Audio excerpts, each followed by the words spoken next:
Now you're welcome, Max. So South Africa A 17, British and Irish Lions 13. We had ourselves something very close to a test match, and we are 10 days out from the first test on July 24th. We had commentary this evening. Neil Treacy and Jack Carty watched events. Jack, talk to us about the game. Big picture. South African camp will be very happy with this evening, I would think, in a whole host of ways. Yeah, certainly the fact that they only had that game against Georgia, taking into account that they were in isolation with the COVID cases in their camp.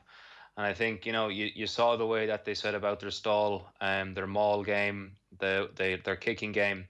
And I suppose the Lions are going to have to come to grips with that, because they're not going to change anything in the next 3 to 4 weeks. And I think, it's pretty easy to see what they do, but it's a different thing in terms of how you go about managing it. Yeah, it sure is. And again, echoes of '09, and none of this surprising, but we saw a lot more kicking this evening, and we are going to see a serious fight at the breakdown come July 24th. That was evident this evening. South Africa went after the Lions there a little bit in the first half and had a lot of joy. Yeah, they certainly did. I think, the way the Lions were looking to play, you can see that they gained a bit of superiority when they tried to move the ball into the wider channels. But when you're running into big bodies like the South African men have, you're not really going to go anywhere. And you saw when the Lions did kind of, play that middle man and then play the ball out the back and shifted the ball into the wider channels, it did cause the South African team a bit of problems. But I think that's probably the recipe they're going to have to go with, because if you're going to run straight with these big South Africans, you're going to put yourself under pressure. Why did they struggle to do that for so much of the first half, do you think? The Lions, that is, struggled to get out wide the way they did in the second half? Firstly, I think if you look at the way the South Africans play, they put them under a serious amount of pressure. The way the Lions, obviously, both teams don't want to play too much in their own half. So the Conor Murray was obviously putting up contestable box kicks, and I suppose when they go too long, you give the chance to Chels and Kobe and Willie LaRue to counter attack. And then look, the South Africa will play 2 or 3 phases in around that 50, and if they go nowhere, or if they don't get a penalty, they're just going to kick the ball back on top of you. So it really is kind of a game of patience. You have to, I suppose, either get in the contest in the air and hope you win the ball back, and then if not, you have to put pressure on Flaf de Klerk and Morné Stein's kicking game, because as you saw for that first half, the Lions really struggled, and even for the last, I suppose, 20 minutes of the game, they struggled to get out of their own half. And being in that position before against teams that play like that, it can be incredibly difficult to get out of your own half when teams play like that.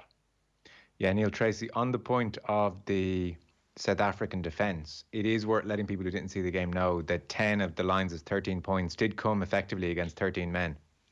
Yeah, it's a very, very good point. And like, you could see the pace they were playing, and the speed that they were trying to move the ball on during that time as well, when they did have the edge and the numerical edge as well. And that is an excellent point, that once we probably got to the hour mark, I'd say, of the game, the Lions probably control things for maybe 10 minutes or so after South Africa got back to the full complement of 15.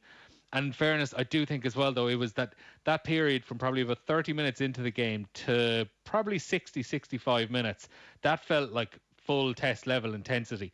There was a real zip to the game. There was a real pace to it. And some of the hits that were going in were huge. But I just think, like, defensively, South Africa are just so good. You could see the way the Lions were picking and going for those, trying to just pick and go for that try consistently rather than trying to move the ball out wide.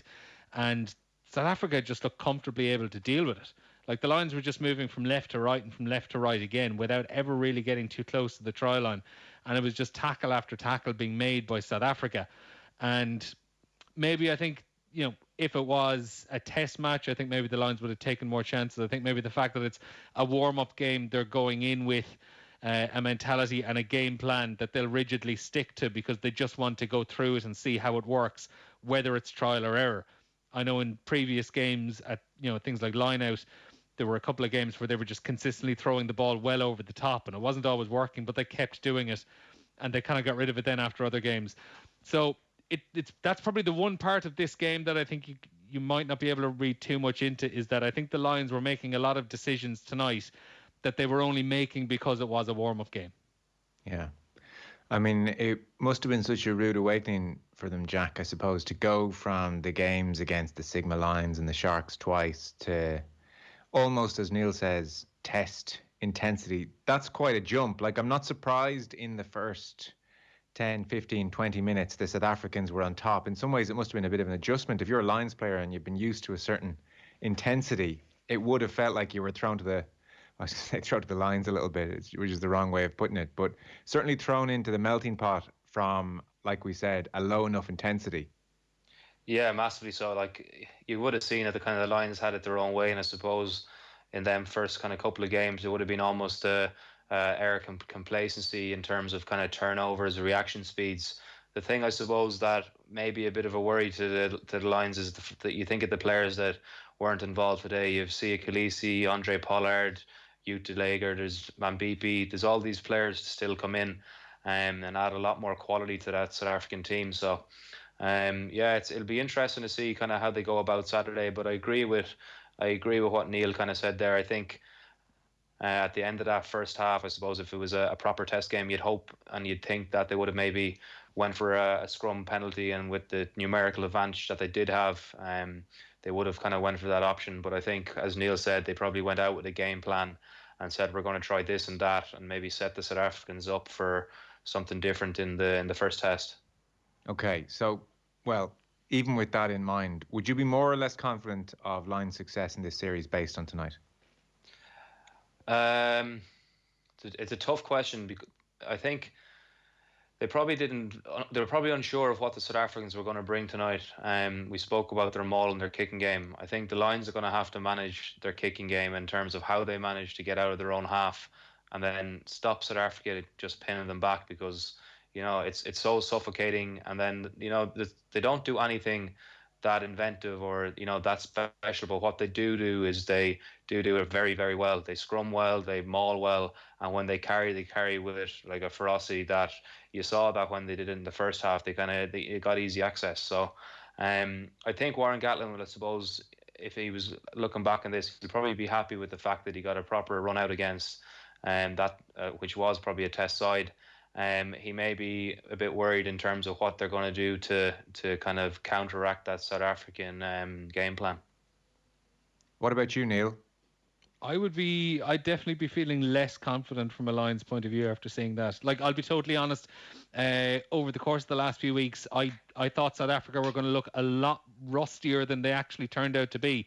I thought the fact that they hadn't played in 20 months really as a team and had only had that one run out against Georgia, I did actually think that was going to be a big factor, because even in that game against Georgia, they didn't really look very good for the first 40 minutes of it. They were making lots of mistakes and they looked like they were way off the intensity.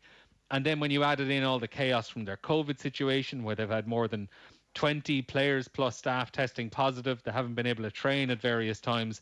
I really actually did, so much was just falling into place for the Lions. And there were so many barriers emerging step by step that the South African side were having to deal with. But I have to say, I actually thought tonight they looked really, really impressive. They looked incredibly cohesive, which is quite good when you factor in there are some uncapped players in there as well, like Joseph Dweva. Jasper Wiese only made one cap previously against Georgia, like an unofficial second cap this evening. Someone like Sabu and Nkosi hasn't played too much. But the settled partnerships they have, the likes of Eben Etzebeth and Franco Mostert in the second row, both look excellent. Pieter-Steph du Toit looked as good as he ever did. Faf de Klerk, is as good as ever. The centre partnership of Damien de Allende and Lukhanyo Am were brilliant. I thought Lukhanyo Am was a runaway man of the match from my point of view. I thought he was so good in attack, defence, aerially, everything. I have to say I was really, really impressed with South Africa tonight. I got to say, I share that opinion totally. I mean, so Nkosi could have had a try after 5 minutes. Watson made a great recovery tackle, and then on 12 minutes, they get their first try. They're 10-0 up. On 31 minutes, we see Cheslin Colby do his thing for the Am try, and it's 17-3, and they're dominating in the air. The Lions' kicking game, frankly, at that stage was appalling. They're going after the lines of the breakdown. They're feeling confident about their maul. You listed all the players there who are much, much sharper than I thought they were going to be. And even then, I would put it to you, Jack, in the second half when the Lions were in the ascendancy for periods, you've got to see it from the South African perspective. They would have feared running out of steam. I thought they would run out of steam. I thought the Lions would win this game ultimately, but the South Africans held on.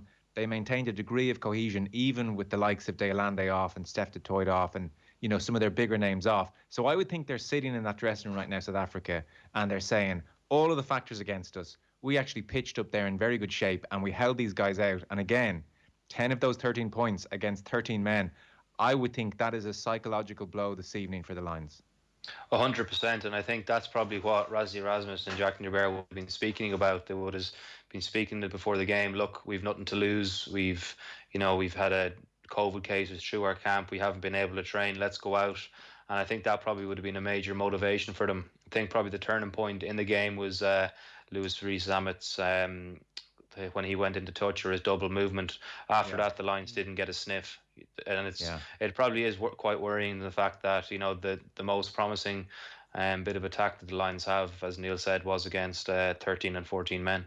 Yeah, this South African defence is seriously good, isn't it? It is, and look, as I said kind of earlier on, you can't just run single men and try run over these guys, because as you saw there, these 2 or 3 men hits, they're absolutely smashing you back. For the Lions to kind of get anything out of these tests, they're going to have to move the ball. You saw in the first half when Tom Curry went through on his line break, it was playing the ball at the line and then little kind of subtle inside and outside passes, and I think that's what they're going to have to do if they're going to kind of counteract this physicality from South Africa. And Jack, so you're in a playmaking position. Would tonight's evidence strengthen the argument for a second playmaker in the truest sense at 12? Based on this evening, might the Lions coaching to look at that and look about the absolute necessity, it's essential that they play ball and get wide. And so would that strengthen the argument for, say, a Farrell at 12 alongside Bigger? Yeah, potentially. Look, I think you saw the glimpses of it there when they did actually move the ball into the wider channels. It did pay off, and I think when you're kind of playing against teams like that, when you're getting line speed against them, you have a tendency to end up kind of looking in towards the ruck, and you kind of forget to look outside and see where the actual space is. So I think if you did have somewhere another playmaker, whether it be at 10 or 15, it might give you more variety. You can play 2 sides of the ruck as well, which probably wasn't done a lot tonight. Yeah, Neil, any Lions put their hands up for selection for you? Yeah, I think there's a few actually throughout it. I suppose starting in the front row, I think Loosehead is wildly up for grabs, that number 1 jersey for the first test. Like, coming into this game, I probably would have had Rory Sutherland as the favourite, Wyn Jones next in line, and then Mako Vunipola as the third choice. I thought he'd actually had a poor couple of games in the lead up to this, but I thought Wyn Jones was excellent tonight. I thought he was one of their best performers on the night. And I thought Mako Vunipola was excellent when he came on as well. So all of a sudden, just by not having featured, Rory Sutherland might have fallen down the pecking order. Other than that, I thought when he came on, Adam Beard added a lot to the Lions' maul defence. Himself and Maro Itoje were really, really disrupting them. And he combined with Tom Curry and Itoje on one hugely important turnover on a South African maul, when they've been getting great ground on that in the lead up. And then also as well, someone I thought had a brilliant game, but I just don't know how he figures into a test team, is Chris Harris. I thought he was so physical in defence. He did get burned by Cheslin Colby in the lead up to Lukhanyo Am's try, but I thought in the second half, when the Lions were in control, I thought he was central to that. I thought he made a couple of huge carries, a couple of big tackles in defence as well. He's probably still just a little bit outside if you're talking test pecking order, though, particularly if you're looking at having Owen Farrell maybe at outside centre, and you expect Robbie Henshaw is probably going to start as well. But I just thought he had a good game and probably worth mentioning.